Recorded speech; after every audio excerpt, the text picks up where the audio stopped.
সত্যিই কি ফেসবুক বন্ধ হয়ে যাবে নাকি আবার সবাই ফেসবুক চালাতে পারবে আগের মতো? কি বোঝা যাচ্ছে? আসলে বিষয়টা বড়ই কঠিন, জটিল। ফেসবুক ব্যবহারকারীদের জন্য বিষয়টা আসলেই অনেক জটিল যে সত্যি কি তারা ফেসবুক ফিরে পাবে, তাদের আইডিটাকে ফিরে পাবে, তাদের পেজটাকে ফিরে পাবে কি পাবে না? অনেক ভাবার বিষয়। তো শোনা যাচ্ছে যে এটা নিয়ে নাকি ফেসবুকের যে কান্ট্রি থেকে আমরা ফেসবুকের যে মালিক তার সাথে কথা বলবে। কথা বলার পর আমাদের ফেসবুকে অনেক সময় যে পলিসি ইস্যু আসছে, তারপর দেখা যায় কন্টেন্টে একটু এদিক ওদিক হলে পলিসি ইস্যু দিয়ে দেয়।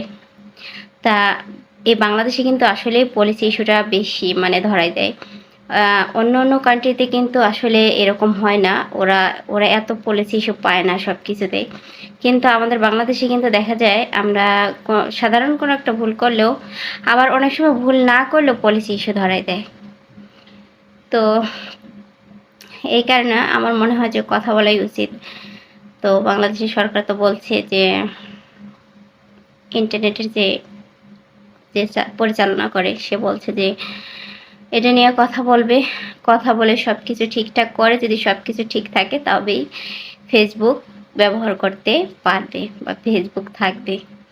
তো এখন যাই হোক, আমার আপনার সবারই মনে চিন্তা যে কবে ফেসবুক আসবে, আর আসবে কিনা এটাও কিন্তু শিওর না। আর যদিও আসে তাও মানে কয়েকদিন দেরি হবে আর কি। তো সবাইকে এটা মেনে নিতে হবে, কিছু করার নেই। যেহেতু একটা দুর্ঘটনা ঘটে গেছে, এখন সবাইকে ধৈর্য ধরে অপেক্ষা করতে হবে, এটাই হচ্ছে। যাই হোক, এটা অনেক চিন্তার বিষয়, এখন অপেক্ষা ছাড়া আমাদের কিছুই করার নেই। আর এটা আমার মনে হয় যে যেহেতু মানুষ এতদিন ফেসবুক ব্যবহার করেছে তাই দিতে বাধ্য। মানে দিবে, অবশ্যই দিবে, আমার মনে হচ্ছে দিবে, কিন্তু হয়তো বা আমাদের আরও কিছুদিন অপেক্ষা করতে হবে। তো কারা কারা ফেসবুকের জন্য অপেক্ষা করতেছেন খুবই আগ্রহ নিয়ে সবাই কমেন্ট বক্সে লিখে যাবেন। আর ফেসবুক দিবে, ইনশাল্লাহ দিয়ে দিবে।